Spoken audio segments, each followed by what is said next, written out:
Welcome. I'm Hussam, and today I want to take you on a journey inward into a space where we listen not to noise, but to truth. To the quiet truth that lives inside every one of us. A truth that says, you matter. Your needs matter. We all move through this life trying to feel something, to feel loved, understood, seen, accepted. But few of us pause long enough to ask, what is it really that I need? Emotional needs, they're not extra, they're not weakness. They are at the core of who we are as human beings. We're talking about the need to be loved without condition, be held without judgment, be heard without interruption, be safe, to be exactly as we are. When these needs are unmet, we often respond with confusion or even self-sabotage. We get angry, clingy, avoidant, distant. But underneath those behaviors is simply a need crying out. Maybe you were taught not to need anyone. Maybe you had to shrink, be small, stay quiet. But your emotional body remembers. It still longs. And that longing is not wrong, it's wisdom. There was a moment in my journey when I came across a book that cracked me wide open.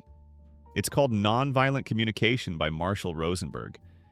And in it, Rosenberg teaches something so simple, and yet so revolutionary, that every action, even the ones we judge or hate, is an attempt to meet a need. That angry outburst, a cry for respect. That silence, a longing for safety. That withdrawal, a wish to be understood, without having to explain. He teaches a method that helps us shift from judgment to compassion, from blame to understanding, from reaction to presence. The 4 steps are observation. What happened without judgment? Feeling. What emotion arises? Need. What is the unmet need beneath that feeling?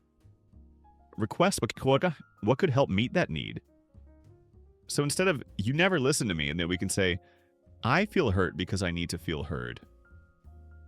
Can we talk when you're ready? This isn't softness, it's strength. The strength to speak truth. Kindly, but this journey doesn't start with others. It starts with us, with self-awareness. Can you sit with your own hunger without shaming it? Can you name what you need without apologizing for it? Because when you learn to meet yourself where you are, you'll naturally begin to meet others there too. Empathy becomes a habit. You stop reacting. You start seeing. You listen not just to words, but to pain, to longing, to love unspoken. And that changes relationships. That heals patterns. That brings peace. Let me offer you a few small practices. Simple but powerful. 1. Emotional journaling. Each night ask, what did I feel today? What did I need that I didn't express? 2. Practice honest requests with someone you trust. Name a need. I don't want you to fix me. I just need you to listen. 3. Self-compassion meditation. Place your hand on your heart, breathe deeply, and say, it's okay to need. I am worthy of care. 4. Learn to receive.